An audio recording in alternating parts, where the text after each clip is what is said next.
పహల్గాంలో ఉగ్రదాడిపై యావత్ ప్రపంచం ఖండించిన వేళ ప్రధాని నరేంద్ర మోదీ అత్యవసర సమావేశం ఏర్పాటు చేశారు. సౌదీ పర్యటన మధ్యలోనే ముగించుకొని ఢిల్లీకి వచ్చిన ప్రధాని విమానాశ్రయంలోనే హోం విదేశాంగ శాఖ అధికారులతో సమావేశమయ్యారు. ఎన్ఎస్ఏ అతిథ్ ధోబాల్, విదేశాంగ మంత్రి జయశంకర్ ప్రధానికి ప్రస్తుత పరిస్థితిని వివరించారు. మరోవైపు పహల్గాంలో భద్రతా దళాలు కోంబింగ్ కొనసాగిస్తున్నాయి.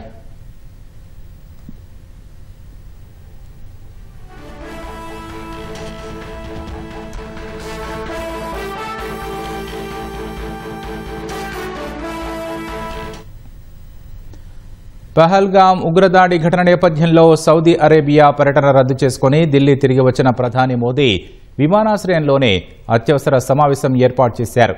జాతీయ భద్రతా సలహాదారు అజిత్ దోబాల్, విదేశాంగ మంత్రి జయశంకర్ ప్రధానితో భేటీ అయ్యారు. జమ్మూ కాశ్మీర్లో ముఖ్యంగా పహల్గాంలో ప్రస్తుత పరిస్థితిని ప్రధానికి వివరించారు. మరోవైపు ఈ ఉదయం 11 గంటలకు ప్రధాని నివాసంలో భద్రతా వ్యవహారాల కేబినెట్ కమిటీ అత్యవసరంగా సమావేశం కానుంది.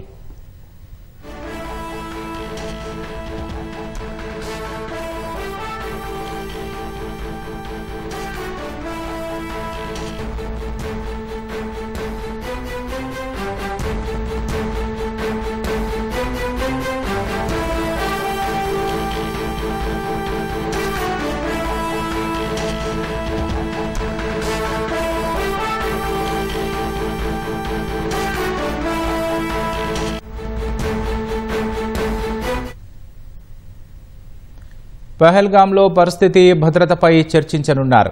ఇటు పహల్గాంలో గాలింపు చర్యలు కొనసాగుతున్నాయి. బైసరన్ సమీప అటవీ ప్రాంతంలో భద్రతా దళాల కోంబింగ్ నిర్వహిస్తున్నాయి. ఉగ్రవాదుల కోసం గాలింపు చర్యలు సాగుతున్నాయి.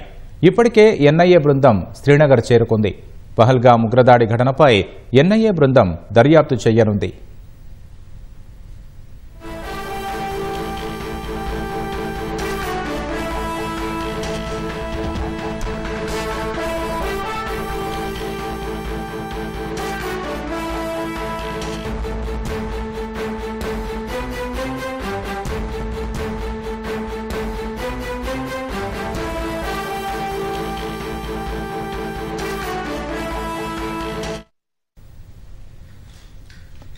ఉగ్రదాడిలో మరణించిన వారిని గుర్తించిన భద్రతా దళాలు మృతదేహాలను స్వస్థలాలకు పంపించే ఏర్పాట్లు చేస్తున్నాయి.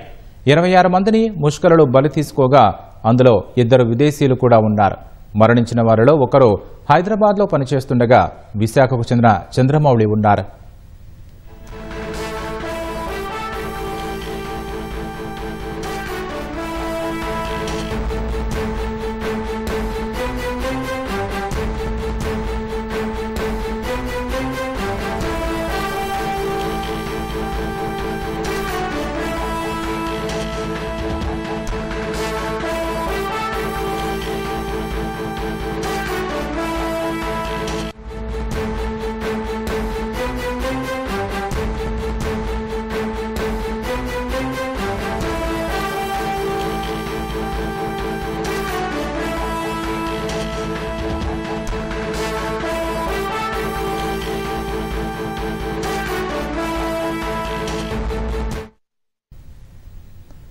పహల్గాంలో ఉగ్రదాడిని యావత్ ప్రపంచం ఖండించిన వేళ ప్రధాని నరేంద్ర మోదీ అత్యవసర సమావేశం ఏర్పాటు చేశారు.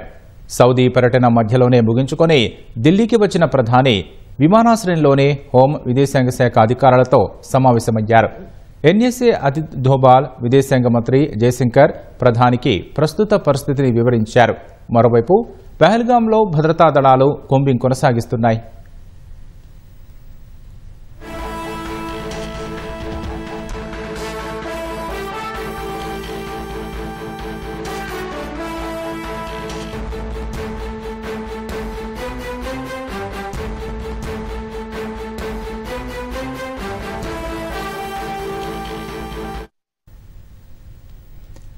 పహల్గాం ఉగ్రదాడి ఘటన నేపథ్యంలో సౌదీ అరేబియా పర్యటన రద్దు చేసుకుని ఢిల్లీ తిరిగి వచ్చిన ప్రధాని మోదీ విమానాశ్రయంలోనే అత్యవసర సమావేశం ఏర్పాటు చేశారు.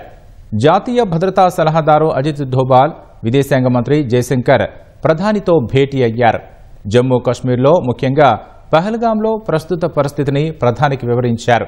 మరోవైపు ఈ ఉదయం 11 గంటలకు ప్రధాని నివాసంలో భద్రతా వ్యవహారాల కేబినెట్ కమిటీ అత్యవసరంగా సమావేశం కానుంది.